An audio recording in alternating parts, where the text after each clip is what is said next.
की अब 7 दिन के बाद जब इंद्र के बादल खाली हो गया, टैंक उनका पूरा पानी बरस गया, लेकिन यहाँ तो कोई फर्क नहीं पड़ा, कोई प्रभाव नहीं पड़ा। लौट करके थके मांदे, सुबह आदमी जाता है काम पर, रात को थक हार कर आता है, ऐसे थके मांदे कंधे झुके हुए और जा रहे हैं। तो इंद्र पूछता है क्या हुआ? मैं तैयार था, बिल्कुल ऐरावत पर सवार होकर के निकला था, रास्ते में मिल गए। कानों से पीते हैं, ये अधरामृत है वास्तव में। तो भागवत में भी गोपियां भगवान के अधरों का पान करती हैं अधरामृत का, तो वो संसार से तुलना मत करना। वो भगवान की मीठी मीठी भगवत गीता है, उसमें रस भरा हुआ है, कृष्ण की कथा में कृष्ण रस भरा हुआ है। ये भगवान के अधरों से निकला अमृत आप सब पान करें, भगवत गीता अपने साथ रखें और अपने पड़ोस अड़ोस रिश्तेदारी में सबको बांटें। आज नहीं कल उन पर कृपा होगी। श्रीमद् भगवत गीता की जय हो।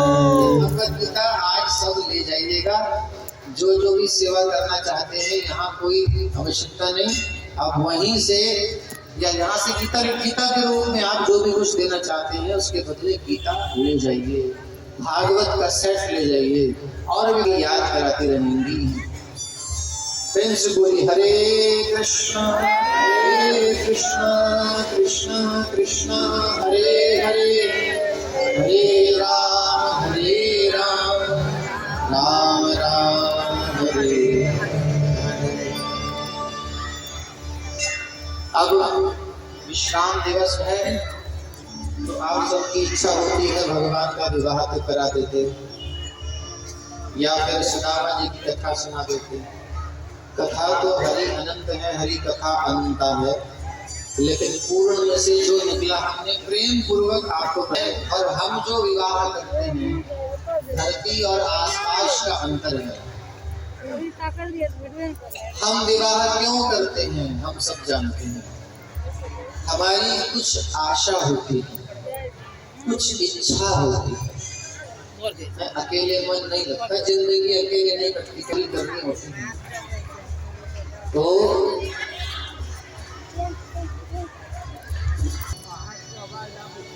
तो हम ये कह रहे थे कि संसार में हम जो विवाह करते हैं तो उसमें हमारी कामना होती है, इच्छा होती है, कुछ सुख लेना चाहते हैं, कुछ तृप्ति चाहते हैं।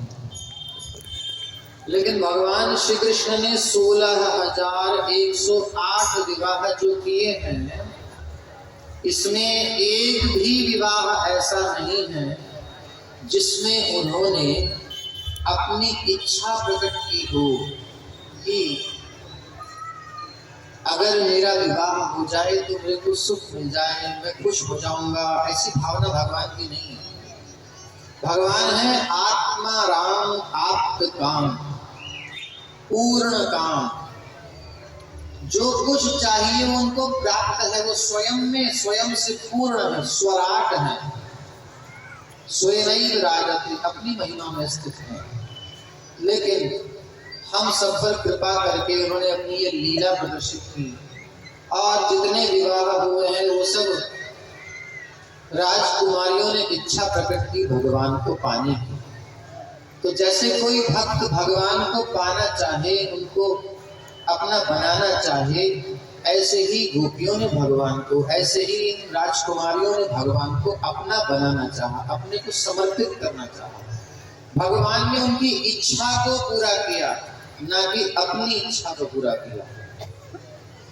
16,100 जो रानियां थीं, उन्हें भौमासुर ने जाकर के बंदी बना लिया था, सबको हरण करके ले आया।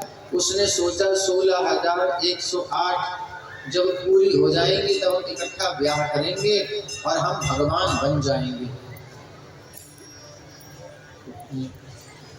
तो हम भगवान बन जाएंगे, ऐसा उसने सोचा।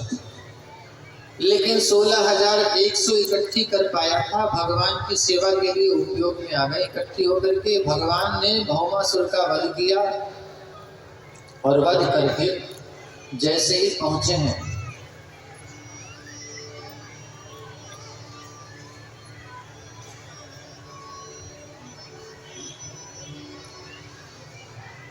भगवान श्री कृष्ण ने उस भौमासुर से उनको मुक्त करके और उनसे कहा कि आप अपने अपने पिता के घर जाइए, उन पर कृपा करें असुर के कैद से मुक्त करके।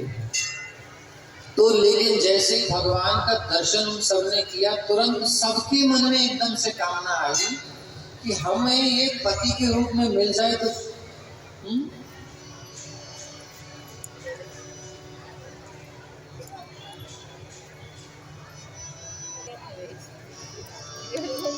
तो हमें ये पति के रूप में मिल जाए, ऐसी कामना सबके मन में आई। और जब भगवान के प्रति कोई कामना करता है तो भगवान उसे पूरी करते हैं। सबने भगवान को मन ही मन समर्पित कर दिया, द्वारिकाधीश को समर्पित कर दिया, समर्पित कर दिया और भगवान ने उनको स्वीकार कर लिया। संसार में कोई ऐसा नहीं कर सकता। संसार में 1 2 3 4 5 6 सुने होंगे किसी ने विवाह किए, 2 किए, 4 किए, 5 किए। बहुत परिश्रम पड़ता है संभालने में। सब सुखी भी नहीं रह सकते, लेकिन भगवान श्री कृष्ण 16,100 रानियों को नहीं, 16,108 रानियों को संतुष्ट रख रहे हैं। और किसी भी रानी ने ये नहीं कहा कि मैं सुखी नहीं हूं। हर एक तृप्त है, संतुष्ट है। और इसमें आश्चर्य क्या है, आपका हमारा पूरे विश्व का पालन कौन कर रहा है? श्री कृष्ण। अभी हमने सुना सबकी आत्मा कृष्ण है, सबके स्वामी कृष्ण है, सब उनका विस्तार है। श्री कृष्ण समग्र विश्व का पालन कर रहे हैं। तो अगर 16,108 रानियों का पालन हमने कर लिया तो कौन सी आश्चर्य की बात है। तो कृष्ण का जो विवाह है ये भक्तों को, जीवों को सुख देने वाला है। और हमारा जो विवाह है ये हमारी इच्छा की पूर्ति, हम जो भिखारी हैं, वो जो कुछ चाहते हैं संसार से, वो लेने की इच्छा रखने वाला है, देते नहीं है। कुछ आदान प्रदान होता है कि भाई दहेज दिया, कुछ इधर से खर्च हुआ, कुछ उधर से खर्च हुआ, इसका भी उद्देश्य होता है। वो सब आप जानते हैं अंदर क्या होता है। किसी का ये भाव नहीं